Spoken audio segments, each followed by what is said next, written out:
हिंदुस्तान का नहीं पूरे विश्व के इतिहास में यह पहला माजरा होगा कि भ्रष्टाचारी को सम्मानित किया जा रहा। और शिक्षा के मंदिर के लिए मैं आज भी कहता हूं नीतीश जी से, अपनी जमीर जगाइए। बिहार के खून पसीने की कमाई को जो लूट कर बाहर ले जा रहे हैं, इस खून पसीने की कमाई को बचाइए। और ऐसे जिन लोगों ने या तो बिहार से कुलपति बनकर लूट के चले गए हैं और जो लूट रहे हैं, इनके बिहार के जेल के सलाखों के पीछे पहुंचाइए कि बिहार में फिर कोई करने का हिम्मत नहीं जुटा। आज नीतीश कुमार की मौजूदा सरकार के 15 साल पूरा करने का जश्न मना रही है, तो वहीं एक दिन पूर्व महामहिम राज्यपाल द्वारा राजभवन में भ्रष्टाचारियों को महिमामंडित किया गया। सुशासन की सरकार में एक तरफ जहां 4 दिन पहले बिहार सरकार के खान एवं भूतत्व विभाग ने अवैध बालू खनन के मामले में भ्रष्टाचार के आरोपी को बालू खनन का नया टेंडर निकालने की जिम्मेवारी दी, तो साथ ही विजिलेंस की जांच में दोषी पाए 4 और अधिकारी को नया पदस्थापन दिया गया। तो वहीं दूसरी तरफ हम किसी से कम नहीं वाली कहावत को चरितार्थ करते हुए बिहार के महामहिम राज्यपाल फागू चौहान ने भी भ्रष्टाचार के आरोपी को सर्वश्रेष्ठ वीसी का अवार्ड दे दिया। और जिन वीसी के घर छापे में करोड़ों की संपत्ति उजागर हुई और जिस राजेंद्र प्रसाद पर 3 वर्ष में 30 करोड़ की जालसाजी का आरोप लगा, उन्हें 1 महीने की मेडिकल छुट्टी दे देगी। नमस्कार, मैं हूं मुकेश सिंह और यदि अभी आप हमें YouTube पर देख रहे हैं तो न्यूज 19 के YouTube चैनल को सब्सक्राइब कर लें और यदि फेसबुक पर देख रहे हैं तो न्यूज 19 के फेसबुक पेज को लाइक और फॉलो अवश्य कर लें। दरअसल ललित नारायण मिथिला विश्वविद्यालय के कुलपति सुरेंद्र प्रसाद सिंह के विरुद्ध मौलाना मजरूल हक उर्दू फारसी विश्वविद्यालय के कुलपति ने आरोप लगाते हुए मुख्यमंत्री को एक पत्र लिखा। और पत्र में मोहम्मद कुदूस ने लिखा है कि जिस उत्तर पुस्तिका की छपाई 7 रुपये प्रति पुस्तिका के हिसाब से की जाती थी, उसे प्रभारी कुलपति सुरेंद्र प्रसाद सिंह ने छपाई की दर बढ़ाते हुए 16 रुपये प्रति उत्तर पुस्तिका कर दिया।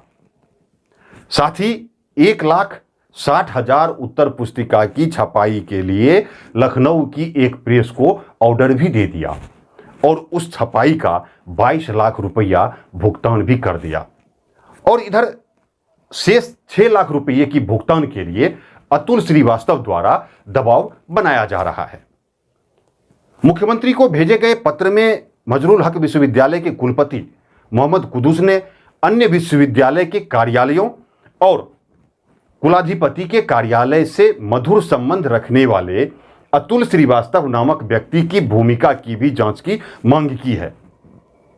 उन्होंने पत्र में आरोप लगाया है कि किसी भी विश्वविद्यालय में रजिस्ट्रार की नियुक्ति करवाने की बात हो या फिर किसी कुलपति के स्थानांतरण और पदस्थापन की बात हो, सभी मामलों में अतुल श्रीवास्तव की भूमिका अहम होती है।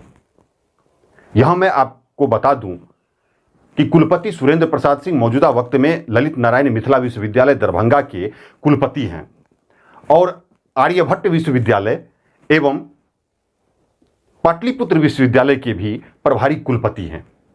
और इस दौरान मगध विश्वविद्यालय में हुई अनियमितता की जांच के लिए भी राजभवन से एक कमेटी बनाई गई थी और उस कमेटी की भी जिम्मेवारी कुलपति सुरेंद्र प्रसाद सिंह को ही दी गई थी।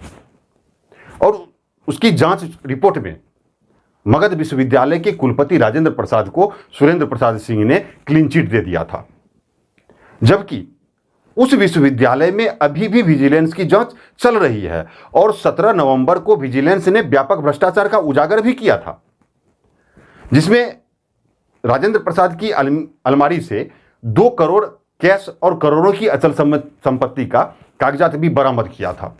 और इस बीच कल वैसे भ्रष्ट कुलपति सुरेंद्र प्रसाद सिंह को राजभवन में महामहिम द्वारा सर्वश्रेष्ठ वीसी के अवार्ड से सम्मानित किया गया। इस सम्मान समारोह को लेकर पूर्व छात्र नेता और पूर्णिया विश्वविद्यालय के संघर्ष समिति के सदस्य ने क्या कहा, तो जरा सुन लीजिए। आज जो मौलाना मजरूल हक की यूनिवर्सिटी के कुलपति ने जो आज जो खबर आ रही है, जो उन्होंने जो पत्र लिखा है, मैंने पुनः बोला कि उन्होंने बिहार के मिट्टी का होने का कर्ज अदा किया। इसका सबसे बड़ा जीता जागता उदाहरण कर दूं, ये रैकेट है। आप लोग जो देख रहे होंगे कि मगध विश्वविद्यालय के कुलपति राजेंद्र प्रसाद के यहाँ जो छापा पड़ा है, उन पर भी पहले आरोप लगे थे। जानकर आश्चर्य होगा कि जो सुरेंद्र प्रसाद सिंह कुलपति हैं, इन्हीं के जिम्मे उसकी जांच की जिम्मेदारी राजभवन से सौंपी गई थी और इन्होंने राजेंद्र प्रसाद जैसे भ्रष्ट कुलपति को, खुद भ्रष्ट हैं, तो खुद भ्रष्टाचार में लिप्त कुलपति को एक जांच का जिम्मा सौंपा गया और उस राजेंद्र प्रसाद को इन्होंने बरी कर दिया था। आज विजिलेंस की कार्रवाई हो रही है, दूध के दूध पानी का पानी है। इन लोगों ने भ्रष्टाचार का नमूना, बिहार में यूपी का सिंडिकेट और रैकेट चल रहा है। मैं आपको एक और नया खुलासा आज कर दूं, मुजफ्फरपुर विश्वविद्यालय के कुलपति हनुमान पांडे, ये भी उस रैकेट और गिरोह का सरगना है। ये हनुमान पांडे मुजफ्फरपुर यूनिवर्सिटी के कुलपति हैं। भागलपुर यूनिवर्सिटी का अतिरिक्त प्रभार हनुमान पांडे को दे दिया जाता है, जबकि भागलपुर यूनिवर्सिटी में प्रति कुलपति मौजूद हैं। बगल में 60 किलोमीटर बगल में मुजफ्फरपुर यूनिवर्सिटी है, 80 किलोमीटर से 90 किलोमीटर में पूर्णिया यूनिवर्सिटी है और 200 से 250 किलोमीटर वाले दूर वाले कुलपति हनुमान पांडे को प्रभार दे दिया जाता है। ये कहाँ तक जायज है? जबकि विश्वविद्यालय अधिनियम 1976 में स्पष्ट यह आदेश है कि अगर कुलपति नहीं होंगे तो प्रति कुलपति होंगे प्रभार में। इन लोगों ने सारे नियम कानून का धज्जियां उड़ाया गया है। उस पत्र में यह भी जिक्र किया गया है कि अतुल श्रीवास्तव जो यूनिवर्सिटी में रजिस्ट्रार की बहाली होती है, नियुक्ति होती है, उसमें भी उसकी बहुत नहीं, मैं बता दूं, इस अतुल श्रीवास्तव के विषय में तो सुनने में आ रहा है कि ये रजिस्ट्रार और कुलपति के बहाली का ठेकेदार बन बैठे हैं बिहार में। इसलिए मैं आज भी कहता हूं नीतीश जी से, अपनी जमीर जगाइए। बिहार के खून पसीने की कमाई को जो लूट कर बाहर ले जा रहे हैं, इस खून पसीने की कमाई को बचाइए। और ऐसे जिन लोगों ने या तो बिहार से कुलपति बनकर लूट के चले गए हैं और जो लूट रहे हैं, इनके बिहार के जेल के सलाखों के पीछे पहुंचाइए कि बिहार में फिर कोई करने का हिम्मत नहीं जुटा। इसके लिए लेकिन इच्छा शक्ति होनी होगी। मैं बता दूं कि जब तक बिहार के सभी विश्वविद्यालयों में सीबीआई की इंक्वायरी की जांच नहीं हो जाएगी, तब तक इसमें दूध का दूध और पानी का पानी नहीं है। ये कुलपति लोग तो छोटे मछली हैं, अभी बहुत बड़े मछली इस रैकेट में भंडाफोड़ होंगे। जिस कुलपति के विरुद्ध आवेदन दिया गया है, मुख्यमंत्री को जो पत्र भेजे हैं, उस कुलपति पर भ्रष्टाचार के आरोप पहले भी लग चुका है और आज उनको सम्मानित किया जा रहा है राजभवन में। बिहार नहीं, पूरे विश्व के, हिंदुस्तान का नहीं, पूरे विश्व के इतिहास में यह पहला माजरा होगा कि भ्रष्टाचारी को सम्मानित किया जा रहा। और शिक्षा के मंदिर के लिए सबसे बड़ी बात है, शिक्षा, यूनिवर्सिटी शिक्षा की मंदिर है। अच्छा, अब आप बिहार सरकार से या फिर महामहिम राज्यपाल से आप क्या मांग रखते हैं, क्या उम्मीद रखते हैं? सबसे पहले बिहार के जो कुलाधिपति हैं, चूंकि ये किसी व्यक्ति नहीं, उस कुर्सी की गरिमा की बात है, जो भविष्य में कुलाधिपति की कुर्सी कलंकित नहीं हो, इसलिए कुलाधिपति को ही चाहिए कि ये जो भैया जी और अतुल श्रीवास्तव का नाम आ रहा है, इन दोनों पर अविलंब एफआईआर कराए और बिहार सरकार को अविलंब उनकी गिरफ्तारी का आदेश देना चाहिए, उससे जांच होनी चाहिए। और उसके बाद जब भैया जी और अतुल श्रीवास्तव गिरफ्तार होंगे, उसके बाद ही बिहार के उच्च शिक्षा में जो लूट हुई है, खसोट हुई है और किस किस विश्वविद्यालय में जो लूट हुई है, उसकी पोल खुलेगी। आपको आश्चर्य होगा कि ऐसे ऐसे विश्वविद्यालय में कॉपियों की ऑर्डर दे दी गई है, इतना इतना कॉपियों का, जिसका 8 साल तक खपत नहीं हो सकता। उसमें पूर्णिया विश्वविद्यालय भी है। यहाँ भी भ्रष्टाचार से तार जुड़ा हुआ है। जिन जिन एजेंसियों का नाम भ्रष्टाचार में आ रहा है, उसका सीधा जुड़ाव पूर्णिया विश्वविद्यालय से है। आपको आश्चर्य होगा कि पूर्णिया विश्वविद्यालय में भी जब जांच हो जाए तो वही लोग जो भ्रष्टाचार को मगध विश्वविद्यालय में अंजाम दिए हैं, जो भ्रष्टाचार को पाटलिपुत्रा यूनिवर्सिटी में अंजाम दिए हैं, जो भ्रष्टाचार को बिहार यूनिवर्सिटी में अंजाम दिए हैं, जो भ्रष्टाचार को मिनरा यूनिवर्सिटी में अंजाम दिए हैं, वही लोग पूर्णिया विश्वविद्यालय में भी भ्रष्टाचार को इल्जाम दिए हैं। ये क्या है? भ्रष्टाचार की बहार है बिहार में।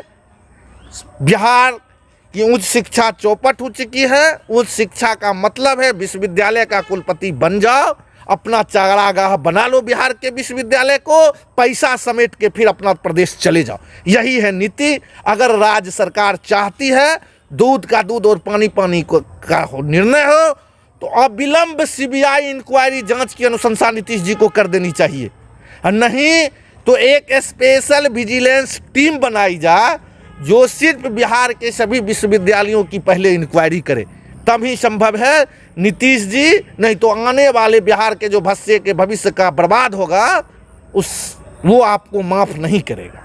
और इन सब के बीच इधर मौजूदा वक्त में भ्रष्टाचार के आरोप और जांच के घेरे में आए कुलपति सुरेंद्र प्रसाद सिंह को सर्वश्रेष्ठ कुलपति के सम्मान से नवाजना कहीं ना कहीं बिहार की साख को बट्टा तो लगा ही रही है, साथ ही साथ कई सवालों को भी जन्म दे रही है कि क्या वाकई बिहार में भ्रष्टाचारियों की बहार है नीतीश कुमार है? क्या वाकई नीतीश कुमार के शासनकाल में भ्रष्टाचारियों को महिमा मंडित किया जाता रहा है? क्या वाकई नीतीश कुमार के सुशासन में जो जितना करप्ट है उसे उतना बड़ा सम्मान से नवाजा जाता है? क्योंकि बीते समय में जिस तरीके से भ्रष्टाचार और हत्यारोपी मेवालाल चौधरी को मंत्री बनाया गया था और जिस तरीके से मुजफ्फरपुर बालिका गृह कांड के आरोपी मंजू वर्मा को जदयू का टिकट दिया गया था और हाल के विधानसभा उपचुनाव में तारापुर विधानसभा क्षेत्र से बम धमाके के आरोपी राजीव कुमार सिंह को जदयू का टिकट देकर विधायक बनाया गया और 4 दिन पहले जिस तरीके से अवैध बालू खनन के दोषी अधिकारियों को नई जिम्मेवारियां दी गई वो कहीं ना कहीं नीतीश कुमार की जीरो टॉलरेंस वाली नीति की पोल तो जरूर खोलती है। लेकिन इस बीच सुरेंद्र प्रसाद सिंह सर्वश्रेष्ठ वीसी को सम्मान देने के इस प्रकरण में मोहम्मद कुदूस के पत्र पर मुख्यमंत्री नीतीश कुमार ने संज्ञान लिया, जिसके कारण बिहार के राज्यपाल को दिल्ली तलब किया गया है। बताते चले कि वीसी के सम्मान समारोह में मुख्यमंत्री नीतीश कुमार, शिक्षा मंत्री और शिक्षा विभाग के अधिकारी को भी आमंत्रित किया गया था, लेकिन न तो मुख्यमंत्री नीतीश कुमार आयोजन में भाग लिए और न ही शिक्षा मंत्री ही सम्मान समारोह में शिरकत किए। लेकिन इन सबके बीच सवाल यह भी उठता है कि आखिर ये क्या माजरा है जहां बिहार के विश्वविद्यालयों में उत्तर प्रदेश के ही लोगों को वीसी की जिम्मेदारी दी जाती है, और ऐसी कौन सी खासियत है कि उत्तर पुस्तिका की छपाई पटना के बजाय लखनऊ के प्रेस में करवाई जाती है? क्या बिहार में वीसी बनाए जाने के लायक कोई योग्य व्यक्ति नहीं, या फिर विश्वविद्यालयों के संचालन पर नीतीश कुमार का कोई नियंत्रण नहीं? खैर, ऐसे सवालों के बीच अब देखना दिलचस्प होगा कि इस पूरे प्रकरण में भ्रष्टाचारियों पर क्या कार्रवाई होती है, क्या होता है महामहिम के दिल्ली तलब किए जाने पर, और क्या होता है नीतीश कुमार की जीरो टॉलरेंस वाली नीति का। इस वीडियो में इतना ही। हर छिपी और दबी हुई खबरों के लिए आप हमारे न्यूज़ 19 के यूट्यूब चैनल को सब्सक्राइब कर लें और फेसबुक पेज को लाइक और फॉलो अवश्य कर लें। बहुत बहुत धन्यवाद।